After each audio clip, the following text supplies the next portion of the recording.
We know what happens after Week 18. The coaching carousel starts to spin. 3 vacancies currently exist. And the name that has emerged very quickly as the number 1 name on the market, other than Sean Payton, who requires compensation to the New Orleans Saints, and the Dolphins were ready to give up a first-round pick to get him last year, we were both told.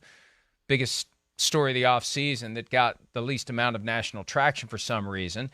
This time around, it's Payton and it's Jim Harbaugh. Harbaugh, who left Ann Arbor to interview with the Vikings last year thinking he was getting the job and ready to take the job. Harbaugh back in play, Chris. Your favorite of the Harbaugh brothers. And I say that, sorry, we've told the story in the past about Chris's ill-fated interview with Jim Harbaugh back when Chris was with Bleacher Report. But I reported on Sunday, the Broncos have reached out to express interest in talking to him. There are multiple reports. The Carolina Panthers, specifically owner David Tepper, already has spoken to Harbaugh about the vacancy in Carolina. That's 2 of the 3. Yeah. And the only team that hasn't been linked to him yet is the team he played for, right? The Indianapolis Colts. And you have to wonder at some point, will Jim Irsay make a phone call to a guy who also happens to be, just based on 4 seasons with the team, in the Ring of Honor in Indianapolis? Yeah, I mean, I'm not shocked. Again, Jim Harbaugh can say what he wants and all that, but even last week when we were talking about turning around the Broncos, we brought up Jim Harbaugh's name then. Heard from too many people in the know around the league despite what he might say to the media, the NFL is still at the forefront of his brain. And rightly so. I don't like him for sure, but I do respect him as a coach and what he has done, at all his stops. I don't think you can disregard that. It is, he sets forth a culture there that does, bring you to winning. And I think that's the number one thing you're talking about. And when we're talking about, teams like Denver who, are really kind of mixed up right now and in a tough spot, and the Colts, I think you can kind of throw into that same conversation. And the Panthers, even though Steve Wilkes has done a great job of righting the ship, I think we can kind of throw them in that area of a team that, has just got a lot of issues and doesn't know where to go and hasn't, has been dealing with things the last few years. He's the guy that can kind of come in and get everything on the right page. So I get that. And he's, tried and true and proven as compared to, the young and up-and-comer first-time offensive mind. And I think that's where he's safe and probably appeals to a lot of owners here. Well, and the Broncos have gone through 3 straight head coaches who have never before been head coaches. Right. From Vance Joseph to Vic Fangio to Nathaniel Hackett, and it didn't work. And we know from experience, Chris, when a team fires a coach, it looks for, in one or more respects, the exact opposite. Whether it's background, whether it's personality, whatever it is. A coach who is in some way 180 degrees different from the coach they just had. And Jim Harbaugh would be the exact opposite of Nathaniel Hackett in many ways. And look, is Jim Harbaugh eccentric? Yes. Is he quirky? Yes. Is he a goofball? Yes. Is he a weirdo? Yes. Is he an effective football coach? Abso-freaking-lutely. And Miles Simmons and I were talking about this on Monday, which seems like it was 10 years ago, frankly, the Monday morning show that we did, because so much has changed since then. In every field, the people who are successful, the most successful, most of them are jerks. Most of them are weirdos. Most of them are eccentric. Most of them are wired in a way different from everyone else. That's one of the things that allows them to kind of rise above the noise. So Jim Harbaugh's way, Jim Harbaugh's intensity, Jim Harbaugh's personality that rubs a lot of people the wrong way, his willingness to say whatever to whoever, whenever, his short fuse that causes him to cut off an interview because, God forbid, Chris, you ask him a real question that he may not want to answer, right? Yes. That's the thing that makes him the guy who can walk into the middle of that locker room and command everyone's attention. Yeah, there's no question about it. His teams are tough. They're physical. They're detailed usually. Now, they lack imagination and creativity. That's been something that you can kind of say throughout his career, wherever he's gone that way. But he kind of plays and coaches an old school brand of football, and that's perfectly fine. And again, I understand the appeal there, and you're right about what you're saying. It doesn't matter what, business it is, especially in the NFL. Yeah, there's a certain jerk quality you need as a player or a coach to kind of be successful. And if you don't have that, it is tough at times. And he's got that for sure, and it's a good thing. I'm not even trying to be funny there. So I understand that from all facets, and he's going to get things going in the right way. The only thing you have to worry about is him in those things you talked about. Things got very weird at the end in San Francisco, and you could say that they were weird for a few years because of the after effects of Jim Harbaugh. And that's where, or you have to worry about, oh wait, it's 3 or 4 years and he kind of got us going in the right direction, but there's a shinier, new, better job who maybe does have the franchise quarterback, and now he's going to leave you to go to that one. Those are the two things you have to worry about with Jim Harbaugh.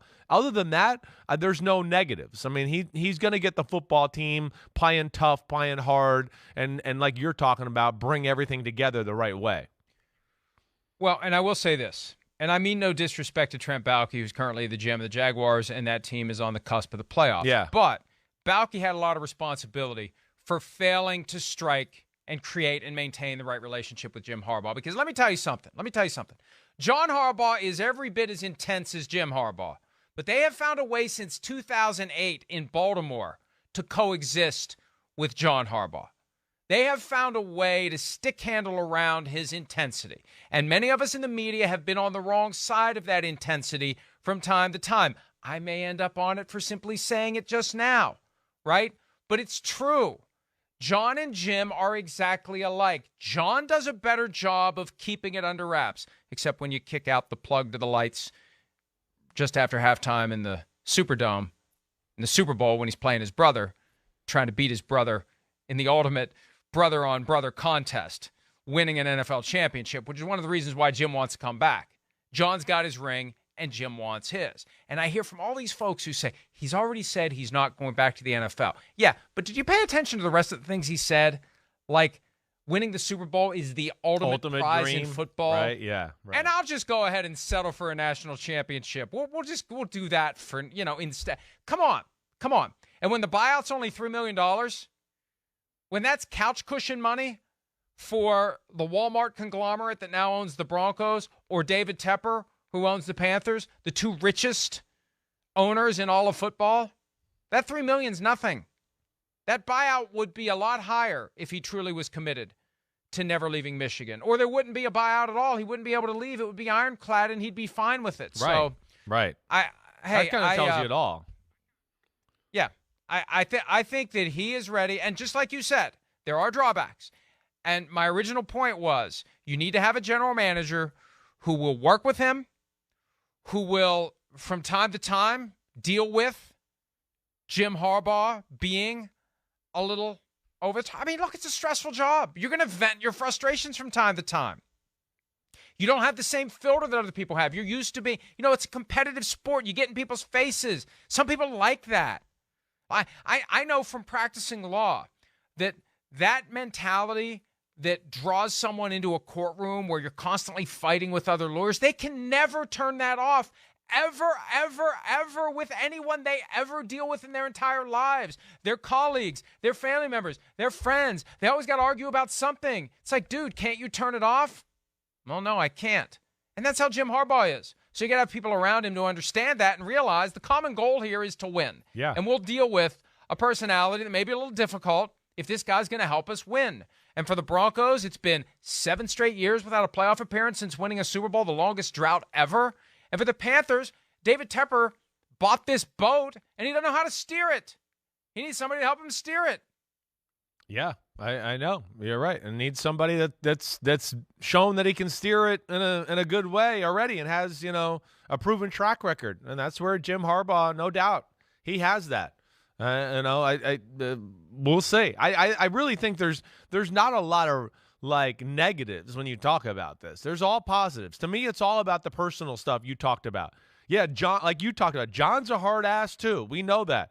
But John has a way of, being a little more worldly and communicating with people, and I think can like adjust to a different room than Jim is just Jim all the time. And it's always, I'm good with a capital G, and I'm a psycho with a capital P. Like it's all the time.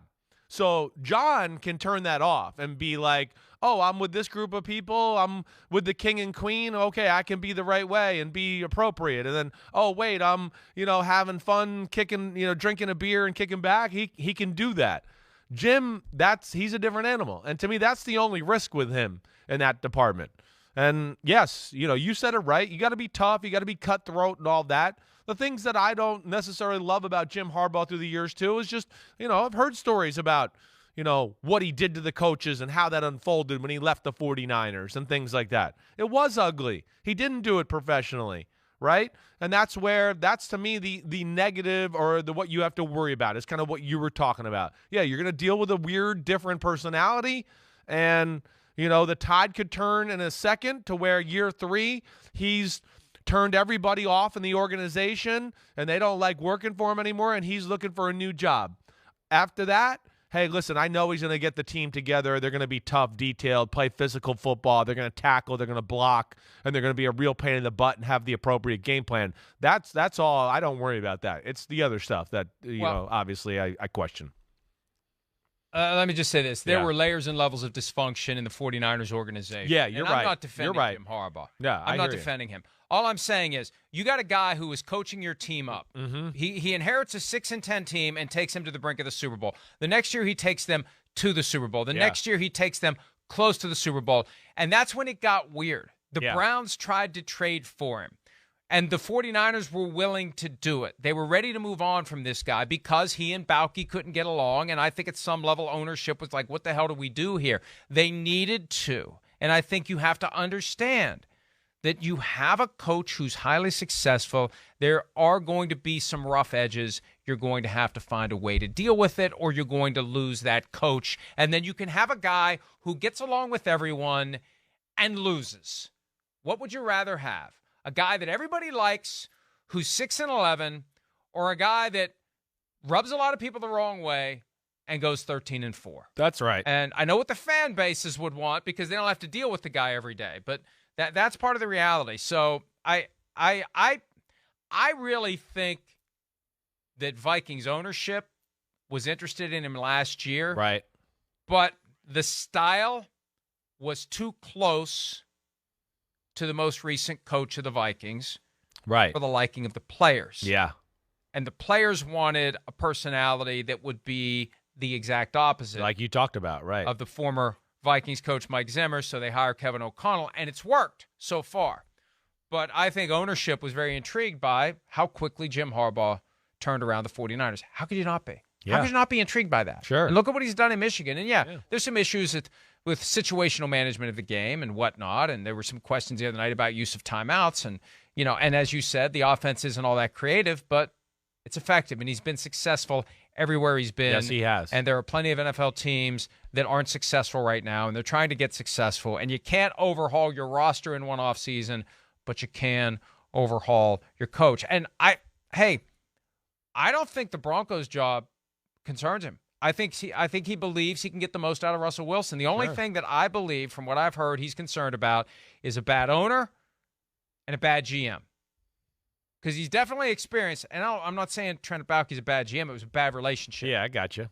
Needs to have a good relationship with the GM, and needs to have an owner that isn't dysfunctional, and we'll see what happens. But now look, does that mean somebody's going to make him an offer? I don't know. But I think if he gets an offer, he's probably going to come back. Yeah, I mean, they're definitely going to do their due diligence and research it. Because you can't deny that he's one of the top, prospects out there as far as being a head coach. Him and Sean Payton certainly are. And, you don't have to give a first-round pick to Sean Payton. And the other thing, Mike, to what you talked about with the Broncos, or even the Panthers, or even the Colts, because usually this is usually why teams or coaches get fired from these type of teams. Yeah, there's quarterback problem.